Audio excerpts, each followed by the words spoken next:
माया मृग लंका में पहुंचकर शूर्पणखा ने रावण से कहा, रावण तुम बड़े ही प्रमादी और मूढ़ हो। तुम मद्यपान और स्त्री संग में आसक्त होकर नपुंसक हो गए हो। तुम्हारा खुफिया तंत्र निष्क्रिय हो गया है। फिर तुम कैसे राजा रह सकते हो। खर दूषण तीसरा 14 सहस्त्र राक्षसों को राम ने एक क्षण में ही मार डाला तथा सारे जनस्थान को ऋषि मुनियों के लिए निर्भय कर दिया। तुम्हारी बहन विरूप कर दी गई और तुम अभी तक कुछ भी पता नहीं है, इसलिए मैं कहती हूँ कि तुम मूढ़ हो। रावण ने कहा, शूर्पणखा तू मेरी आलोचना छोड़कर अपनी दुर्दशा करने वाले का नाम बता, मैं उसका मूलोच्छेद कर डालूंगा। शूर्पणखा बोली, मैं एक दिन जनस्थान में गौतमी नदी के किनारे जा रही थी। वहाँ पंचवटी नामक आश्रम में मैंने धनुष बाण धारण करने वाले जटावल्कल आदि से सुशोभित शोभाधाम राम को देखा। उसका छोटा भाई लक्ष्मण भी उसी के समान रूपवान है। उसकी पत्नी सीता तो साक्षात लक्ष्मी के समान सुंदर है। उसे मैंने तुम्हारी पत्नी बनाने के लिए लंका में लाने का प्रयत्न किया। फिर राम की प्रेरणा से उसके छोटे भाई लक्ष्मण ने मेरी नाक कान काट डाली। मैं दुखी होकर खरदूषण पास गई।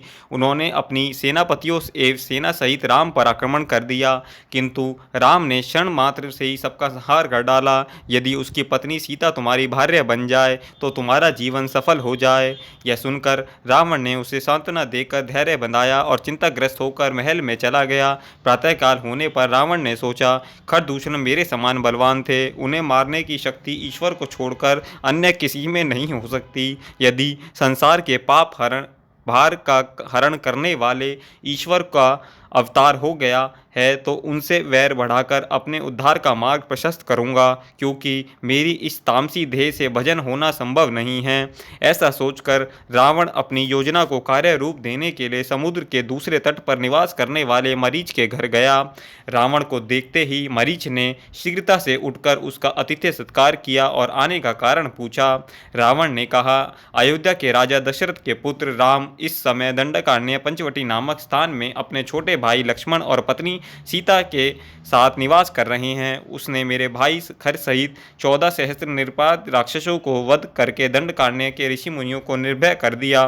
बिना किसी कारण के उसने मेरी बहन शूर्पणखा के नाक कान काटकर उसे अपमानित किया। उसकी भार्य परम रूपवती तथा तीनों लोकों को मोहित करने वाली है। मैं तुम्हारी सहायता से राम को उसके आश्रम से दूर हटाकर तथा उसकी पत्नी का हरण कर उसे दंडित करना चाहता हूँ। यदि तुम मेरी आज्ञा का उल्लंघन करोगे तो तुम्हें भी अपनी तलवार से यमलोक पहुँचा दूंगा।